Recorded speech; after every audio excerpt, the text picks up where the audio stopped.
Have you ever just looked up at the night sky and felt like it was trying to tell you something? Like the entire universe is having this massive conversation, and it's just waiting for someone, anyone, to tune in. Well, today, we're going to dive right into that idea. It sounds like something straight out of a fairy tale, right? A story about some magical connection to the cosmos. But what if I told you that this story, it's a lot closer to fact than it is to fiction? So to really get our heads around this real-life cosmic conversation, we're actually going to start with a little story, a fable. Now, this wasn't about magic or anything like that. It was all about patience.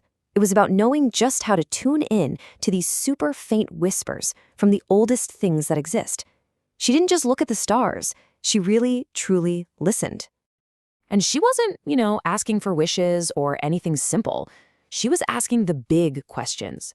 The ones we all ask ourselves, right? Are we alone? Where did we come from?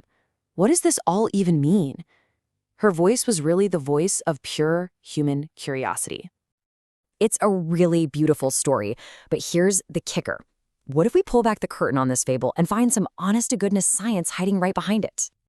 So, what do you think? Is it just a story? Of course not. That girl in the fable, she's not just one person. She's a metaphor for all of us, for all of humanity, and our never-ending search for answers. And this is how it all maps out. The legend connects directly to our reality.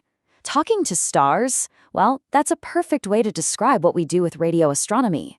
Her whispering questions, that's us, sending out signals into deep space. And hearing their replies, that's our scientists, painstakingly analyzing light and radio waves that have traveled for millions, sometimes billions of years, just to reach us. So how in the world does this conversation actually work? How do we listen to something that's quadrillions of miles away? This right here, this is our ear to the cosmos. See, everything out there, from giant stars to swirling clouds of gas, is constantly giving off radio waves. We can't see them with our eyes, but with the right gear, they paint this incredible picture of the universe, one that's just as rich and detailed as the one we see with visible light. The whole process is it's a modern marvel. First, we aim these gigantic dishes at a tiny patch of sky. That dish then acts like a giant bucket, collecting all these incredibly faint radio waves. Then comes the tricky part, filtering out all the background static, the general hiss of the universe. And finally, powerful computers turn those clean signals into data, into knowledge. It's an amazing journey from a faint cosmic whisper to a huge scientific discovery. But, and this is a big but, there's a catch. The universe doesn't do instant messaging. The speed of light is the absolute speed limit. And when you're talking about the vastness of space, that means any conversation is going to take a very, very long time. And the scale of this time delay is just mind-bending. A message we send from Earth today wouldn't even get to our closest stellar neighbor for over 4 years. And what if we wanted to say hello to someone in the Andromeda galaxy next door? Well, you'd be waiting over 5 million years for them to get the message and for their reply to get back to us. This is a game of incredible patience. So if we're putting in all this effort, listening so intently, what are the stars actually telling us? What kind of information is hidden in all that ancient light? A surprising amount, actually. By breaking down the light from a star, we can figure out what it's made of, like a chemical fingerprint. We can tell how old it is, how hot it's burning, and exactly how far away it is. And maybe most exciting of all, we can spot the tiny dips in its light that tell us there are planets orbiting it. It's like every photon is a little postcard carrying all these details from home. And that brings us to SETI.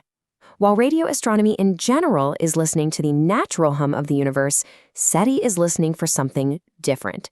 It's the part of our search that's really hoping to hear another girl whispering questions, another technological civilization out there somewhere.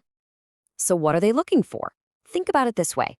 Natural radio signals from space are really broad, kind of like the roar of a giant waterfall.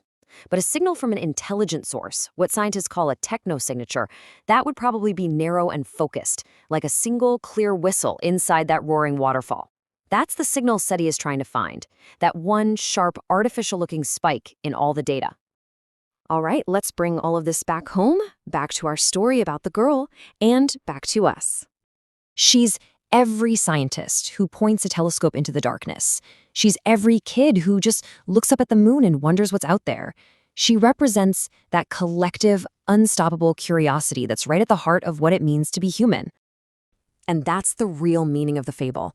We've built these enormous, incredible ears to listen to the cosmos. And our unending desire to know, to explore, to simply understand our place in the universe, that is the question we are constantly whispering out into the great quiet dark. And the sheer scale of the auditorium we're whispering into, it's almost impossible to comprehend. We're talking 200 billion galaxies, and each of those has hundreds of billions of stars. The number of chances for another voice, another question out there is just staggering. And that really is the question that keeps us aiming our telescopes at the sky. We've started our side of the conversation. Now we just have to listen and wonder who or what